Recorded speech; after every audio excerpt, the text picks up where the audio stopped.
And joining us now for analysis on this latest move to deter North Korea's nuclear threat is Rick Fisher, a senior fellow on Asian military affairs at the International Assessment and Strategy Center. Rick, good morning. Thank you for joining us. Thank you for having me, Tiffany. So with this announcement yesterday between Biden and his South Korean counterpart to dock a nuclear-armed submarine for the first time in over 40 years in South Korea to deter North Korea, what do you make of this? What is the significance here? Tiffany, 40 years when we occasionally docked a nuclear ballistic missile submarine in a South Korean port as a symbol of deterrence. The United States had tactical nuclear artillery shells, tactical nuclear bombs in South Korea. We had nuclear weapons stationed in Japan and in Guam.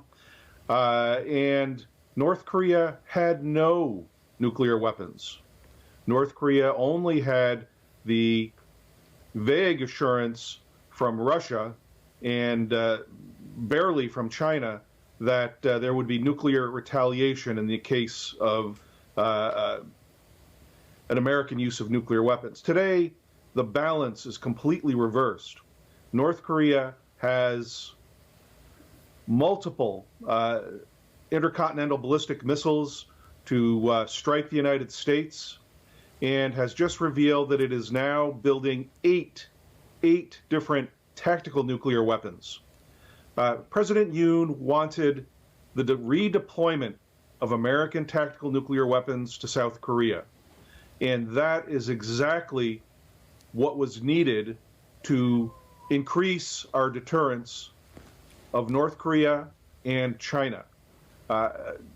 It is time for the United States to revive its tactical nuclear arsenal, its regional nuclear arsenal, and that is how we deter war on the Korean Peninsula and on the Taiwan Strait. And Rick, given this shift in balance, what has changed over the years? What is maybe China's role in all of this? In my opinion, China has been intimately involved with North Korea over the last 15 years, turning that just sorry, awful state into a nuclear missile power. It has just tested an ICBM, a solid fuel ICBM, that in my opinion is probably a copy of a Chinese ICBM. And for the last decade, the United States really has not sanctioned China for what in essence is a very hostile act against the United States, arming North Korea with nuclear weapons technology and missile technology. And given all these movements and aggressions in that region particularly, how likely is there for an actual nuclear war?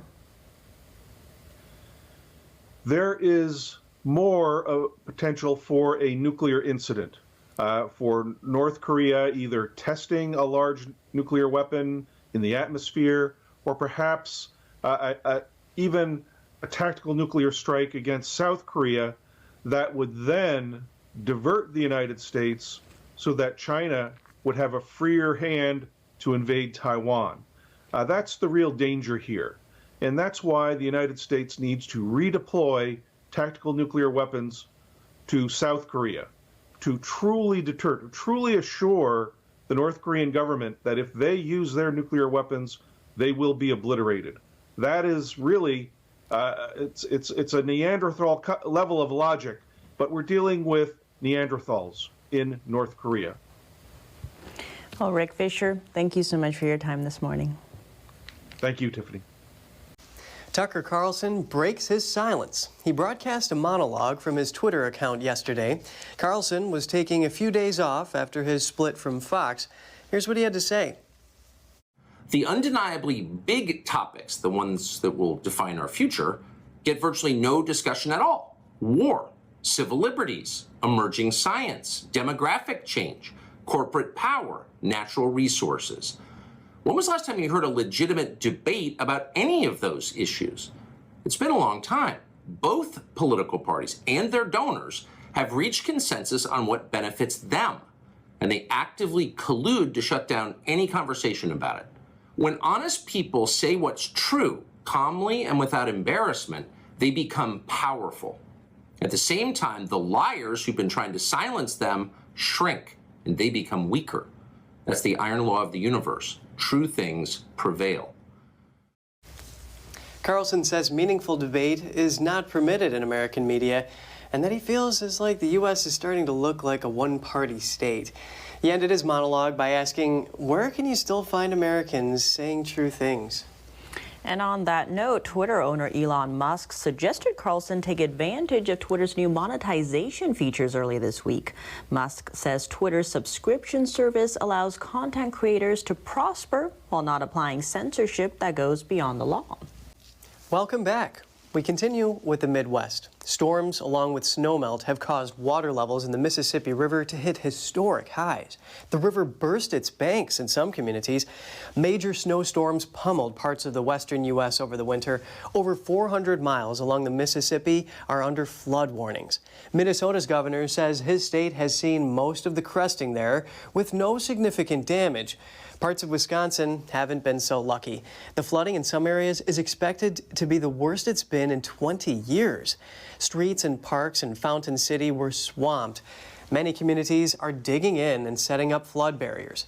The next major community where the river is expected to crest is La Crosse, Wisconsin. That could happen today. And storms down in Texas and Florida brought down hail the size of golf balls yesterday. In some areas, it was even bigger, closer to the size of tennis balls. Parts of Florida's coast also got the same treatment. The severe storms threatened more than 40 million residents across the South. The storms bring the threat of flash flooding along the Gulf Coast, from the Florida Panhandle west to Louisiana. Welcome back. The American Museum of Natural History in New York will open up its new building next week. It's a sweeping piece of architecture designed to connect different parts of the campus and connect visitors with their place in the natural world. Let's take a look. The Richard Gilder Center for Science, Education, and Innovation has been nearly a decade in the making and cost $465 million to build. Well, I hope it is something which actually both makes the city proud in terms of a new important architectural icon within the city, but that also provides a place for visitors and school students to engage with the wonder of science.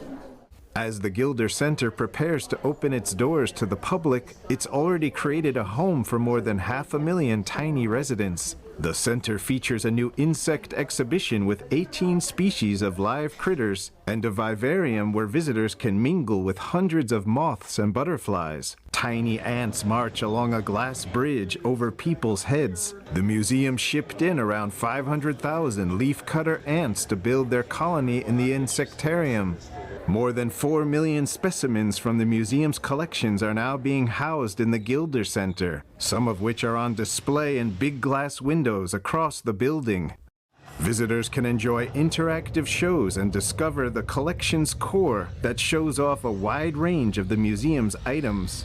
From megalodon teeth to Mayan bricks to spools of spider silk, the center is set to open to the public next Thursday.